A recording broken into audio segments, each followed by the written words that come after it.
Bonjour. Alors maintenant, je reviens vers vous concernant vos travaux de critique, parce que pour rappel, mi-avril, moi je vous ai envoyé une vidéo avec toutes les questions à se poser face à une information, avec les ingrédients pour lutter contre les fausses informations et les théories du complot, et tout ça sur base d'une fausse théorie du complot sur Astérix. Et puis je vous avais demandé de m'envoyer une information par rapport à laquelle vous avez douté. Je vous avais demandé de m'envoyer les raisons de s'y fier, les raisons d'en douter, et finalement votre conclusion basée sur les questions que vous êtes posées et vos recherches.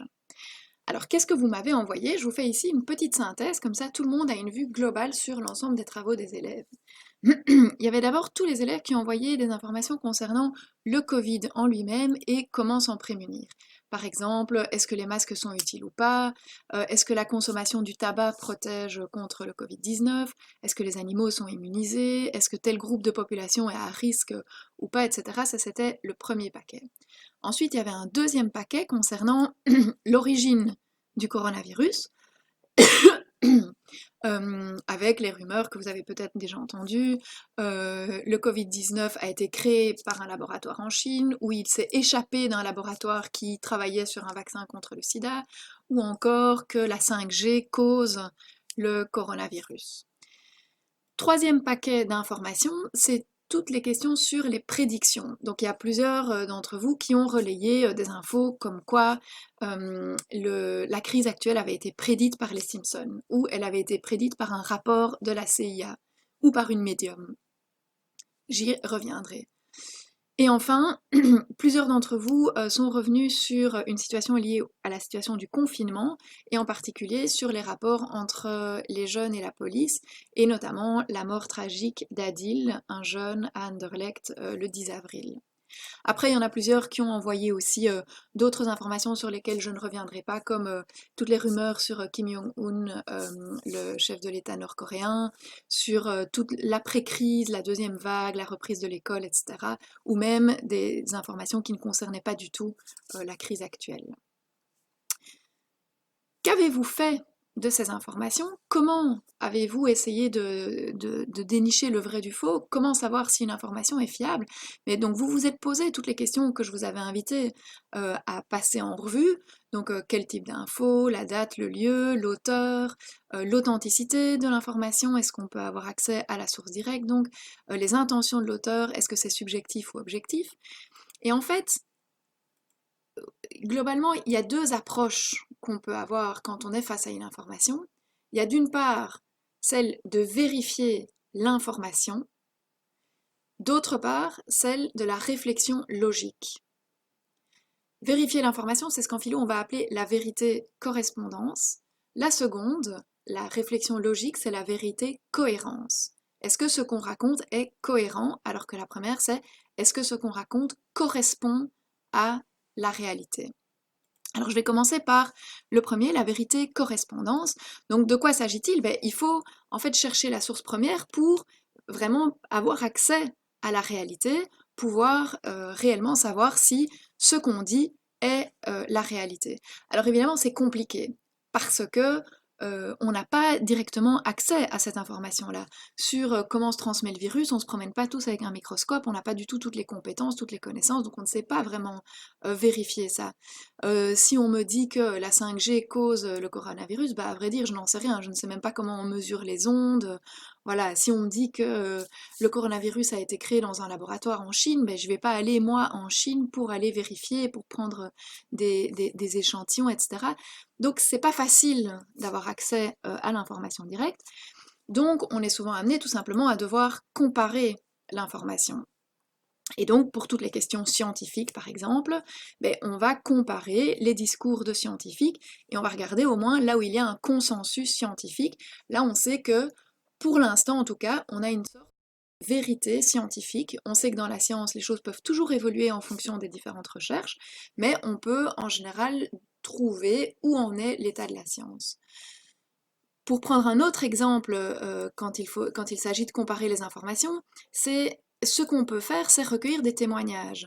L'exemple de la mort d'Adil à Anderlecht, peut-être certains d'entre vous l'ont connu, ou connaissent sa famille, ou connaissent des témoins, ou étaient présents peut-être au moment des faits. Mais donc, ce qu'on peut faire, et c'est ce que les journalistes ont fait, il y a toute une enquête du journal de Morgan qui s'est fait, qui a pour objectif d'aller rechercher tous les témoignages pour finalement essayer de recueillir l'ensemble des éléments pour pouvoir dire ce qui s'est passé. C'est après aussi évidemment le travail de la justice, donc c'est pour ça qu'on va parler alors de vérité judiciaire, c'est étant donné l'ensemble des témoignages auxquels on a accès, on arrive à une vérité judiciaire. Tout ça, ce sont donc les vérités correspondances. Maintenant, il y a le second type de vérité, la vérité cohérence, donc là, il faut vraiment faire appel à la logique. Par exemple, la logique formelle. Si je prends un exemple qui dit que le virus s'est échappé en fait d'un laboratoire qui travaillait sur un vaccin contre le sida, la personne qui a amené cette théorie, c'est un prix Nobel de médecine qui a travaillé sur le VIH, donc le virus qui cause le sida, donc a priori c'est quelqu'un qui sait bien de quoi il parle. Mais son raisonnement est le suivant, il dit dans le génome du VIH, il y a telle et telle suite, et on retrouve la même suite dans le génome du Covid-19. Et donc, lui dit, forcément, il y a un lien. Mais là, juste dans une réflexion de pure logique, on peut dire, ben, c'est pas parce que A contient B et que C contient B que A et C ont un lien. Je prends un bête exemple, c'est pas parce que une personne A porte un pull bleu et une personne B porte un pull bleu, que forcément ces deux personnes se sont influencées l'une l'autre pour porter tel ou tel pull. Peut-être que oui, peut-être qu'elles ont été ensemble au magasin, peut-être qu'elles se sont influencées, peut-être qu'elles ont choisi de porter le même pull, mais il y a aussi beaucoup de chances pour qu'il n'y ait aucun lien. En tout cas, ce n'est pas parce qu'elles portent chacune un pull bleu qu'elles ont forcément un lien de cause à effet entre elles. Dans cette notion de vérité-cohérence, il y a alors toute la question des prédictions. Les exemples que vous avez cités, c'est soit les Simpsons, donc les Simpsons avaient prédit la crise et c'est montré par un colis qui arrive à Homer Simpson, qui vient de Chine, qui le fait tousser. C'est un peu du même ordre que ce que je vous avais fait avec Astérix, ok, on est d'accord? Il y a par contre une autre prédiction qui est un peu plus fouillée parce que cela concerne un rapport qui a été fait par la CIA en 2009 et je vais quand même vous en lire un extrait puisque donc ça date de 2009 et il y a un extrait qui dit: L'apparition d'une nouvelle maladie respiratoire humaine virulente extrêmement contagieuse pour laquelle il n'existe pas de traitement adéquat pourrait déclencher une pandémie mondiale. Si une telle maladie apparaît d'ici 2025, des tensions et des conflits internes ou transfrontaliers ne manqueront pas d'éclater. Alors forcément, on se dit, ouais, mais comment est-ce qu'il pouvait savoir, comment est-ce qu'il l'avait prédit, que faire avec une information comme celle-là? En fait, il y a trois approches. Ben, il y a soit de l'approche magique, on se dit, bah voilà, ils avaient un talent de prédire. On peut y croire, on peut pas y croire, mais en tout cas, sur le plan de la raison, on ne peut pas vraiment suivre ce raisonnement-là. Soit il y a l'approche complotiste, c'est de dire, ben, puisqu'ils l'ont prédit, forcément, en fait, ça veut dire qu'ils sont derrière. Ça veut dire que donc c'est la CIA qui a créé ce vaccin, qui a causé toute cette crise. Bon, alors il y a un élément de logique bancal, parce qu'alors on se dit, mais alors pourquoi est-ce qu'ils l'écrivent dans un rapport? S'ils ont l'intention de créer s'ils ont l'intention de créer comme ça une crise, pourquoi écrire dans un rapport qu'ils vont le faire? Alors soit on peut se dire, ouais, mais c'est quelqu'un qui voulait alerter la communauté internationale. Là aussi, on peut se dire, mais il aurait mieux fait d'alerter dans les grands médias plutôt que dans un rapport tout à fait confidentiel, enfin en tout cas pas accessible au grand public. Ou bien on se dit, ben, il voulait prévenir certaines personnes, mais que voilà, tout le monde ne le sache pas. Enfin, en tout cas, il y a quelque chose qui cloche évidemment dans cette explication et elle n'est pas très plausible. Donc il faut après réfléchir, ben, quelle est l'approche la plus raisonnée, celle qui correspond le mieux à la raison. Donc il faut se dire, ce n'est pas une prédiction, mais c'est une prévision, c'est une analyse qui dit ceci pourrait arriver. Ce n'est pas complètement impossible qu'ils arrivent, enfin c'est assez compréhensible qu'il soit arrivé à cette conclusion, puisque des épidémies de maladies respiratoires, il y en avait déjà eu dans le passé, dans les années 2000, puisque le contexte de mondialisation fait que nous sommes tous interconnectés dans le monde entier. Donc, on peut se dire, ben oui, enfin, c'est normal qu'ils arrivent à une telle prédiction. Il faut dire aussi que c'est tout un rapport de plusieurs centaines de pages. Et il y a ici une partie qui correspond à la réalité, mais c'est pas pour autant que tout le reste est vrai. Si moi aussi je fais aujourd'hui une liste de 100 choses qui pourraient arriver l'année prochaine, avec des choses farfelues comme, je sais pas, Maggie de Bloch va devenir présidente de la Belgique parce qu'on n'aura plus de royauté d'ici un an, bon, ça paraît complètement incroyable. Et imaginez que ça se produit. On va dire, waouh, Madame Tcharnowski avait des dons de prévision. Mais non, je dis ça juste comme ça, parce qu'on parle de Maggie de Bloch, parce que certains voudraient voir supprimer la royauté. Donc j'imagine un scénario, mais auquel je ne crois pas. Mais qui sait, si j'en fais une centaine comme ça, peut-être que statistiquement, dans les probabilités, il est possible que l'une ou l'autre se réalise. Ce n'est pas pour autant que j'ai des dons de médium. Après, il y a toute la question des chiffres. Parce que les chiffres, il faut bien savoir les interpréter. Mais déjà, il faut vérifier la conformité à la réalité de ces chiffres, vérifier que les chiffres sur lesquels on travaille sont effectivement les chiffres réels. Là, ben, on ne peut que se fier aux chiffres des autorités fédérales, puisque là, ben, ce sont en fait les institutions de soins, donc les maisons de repos, les hôpitaux qui transfèrent leurs chiffres aux autorités fédérales, auxquels nous avons accès et auquel, je veux dire, a priori, on peut s'y fier, mais on ne sait pas les vérifier par nous-mêmes. On ne va pas nous-mêmes aller faire le tour des maisons de repos et vérifier si effectivement il y a eu autant de morts dans tel et tel endroit, autant de tests positifs ou négatifs. Donc, on va se baser sur les chiffres qu'on a, mais là, tout l'intérêt, c'est vérifier qu'on interprète bien ces chiffres. Ici, je suis sur le site Sciensano, et on va aller voir, ben, par exemple, pour le Covid-19, ils ont toute une série. Alors, on va d'abord aller voir autre chose. On va déjà aller voir, ça c'est intéressant, c'est le monitoring de la mortalité en Belgique pour comparer, mais en fait, est-ce qu'on a particulièrement plus de morts cette année que les autres années? Et donc, effectivement, on voit, hein, vous voyez ici que chaque année, ben, ça monte en janvier, février, mars, et puis ça redescend l'été, et donc il y a clairement des mois où il y a plus de mortalité.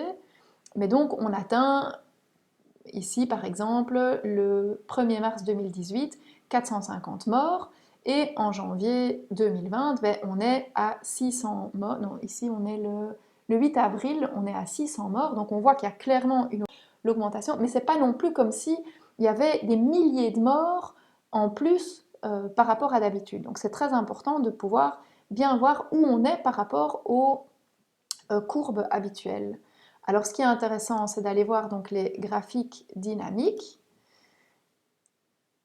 Mais vous le savez, si on ne prend en compte que le nombre de cas confirmés Covid-19, en fait, ça ne dit pas grand-chose, parce que vous le savez bien vous-même, il y a plein de gens qui ont contracté le virus, mais qui n'ont jamais été testés.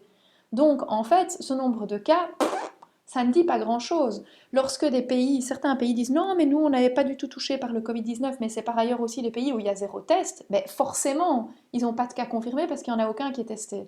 Donc le nombre de cas, c'est pas spécialement l'information qui est la plus pertinente. La seule chose qui est intéressante, c'est de voir quels âges, parmi ceux qui ont été testés, quels sont les âges qui sont les plus concernés.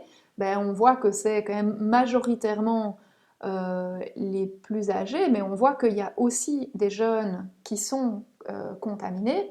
Par contre, là où c'est intéressant, c'est la question des hospitalisations, puisque là, on voit jour après jour combien de personnes sont admises à l'hôpital, en sortent, donc combien de personnes sont au total à l'hôpital, en sachant qu'il y en a qui rentrent, il y en a qui sortent.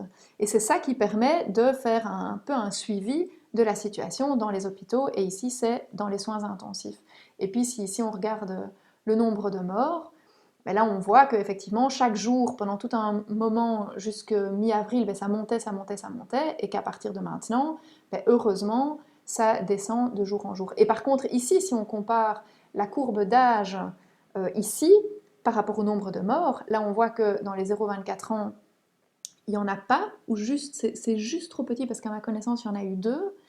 Dans les 25-44 ans, ben, il y en a 29. 45-64 ans, il y en a eu 409. Et donc on voit que c'est surtout à partir de 65 ans, forcément, qu'il y a le plus de morts. Des plus de 85 ans, il y en a près de 3000.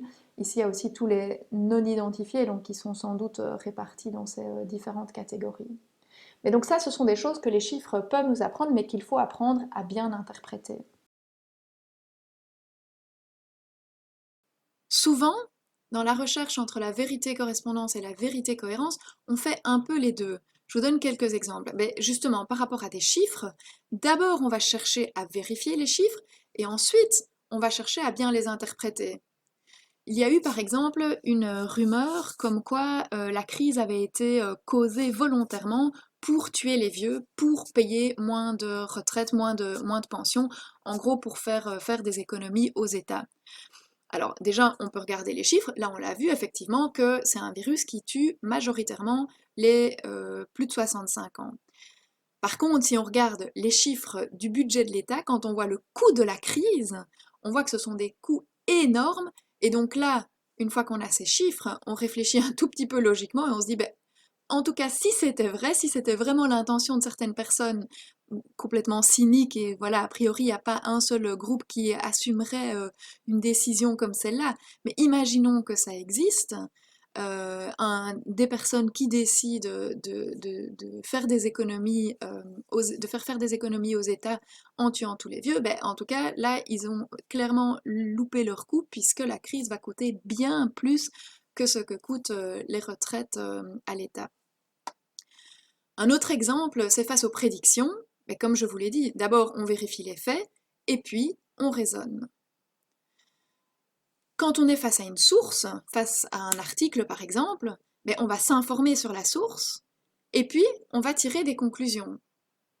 Par exemple, si vous avez une information qui vient de tel journal, mais je m'informe sur la source, je raisonne, je me dis si tel journal est un journal controversé, si j'ai une information qui vient de ce journal, alors je dois prendre l'information avec d'autant plus de prudence parce que je sais que c'est un journal qui n'est pas connu pour être des plus fiables. C'est pas pour autant que l'information est fausse, peut-être qu'elle est vraie, mais en tout cas je dois quand même avoir une certaine prudence. À l'inverse, si tel autre journal est une source reconnue comme fiable et que j'ai une information qui vient de ce journal, alors je peux me dire que l'information, je peux lui faire confiance, mais c'est toujours relatif. Je ne peux pas faire une confiance absolue parce qu'on ne sait jamais, il peut y avoir une erreur, il peut y avoir une information qui change, qui évolue, et c'est pas parce que c'est dans un journal fiable que c'est 100% fiable, mais a priori, il y a plus de chances que ça le soit. Mais donc dans tous les cas, il faut faire une petite recherche, il faut vérifier, il faut savoir ce qu'il en est de tel journal, aller sur Wikipédia, aller sur le site même du journal, et puis réfléchir, raisonner et en tirer les conclusions nécessaires. Et je termine avec les conclusions que vous avez faites dans votre travail. Plusieurs d'entre vous ont terminé leurs conclusions en disant « pour moi ». Pour moi, ça laisse entendre qu'il y a une opinion ou une impression. Or, une conclusion sur la vérité, sur la fiabilité d'une information, c'est pas censé être ni une opinion ni une impression. L'opinion, elle s'exprime par rapport à des valeurs. Donc quand on parle de valeurs, là on peut dire pour moi, par exemple, pour moi, rechercher la vérité est quelque chose d'important. Ou au contraire, pour moi, en fait, la vérité, je m'en fous. Ça, on peut le dire. Ou on peut utiliser le pour moi quand il s'agit d'impression, quand on exprime une émotion. Si je dis je me sens confus, confuse, si cette information me met mal à l'aise, ou si je dis j'aime croire à cette information, là on peut parler de soi-même. Mais dans une conclusion, c'est le résultat d'une argumentation, et donc ce n'est pas un point de vue personnel. D'autres personnes qui font le même raisonnement, la même argumentation, arrivent au même résultat.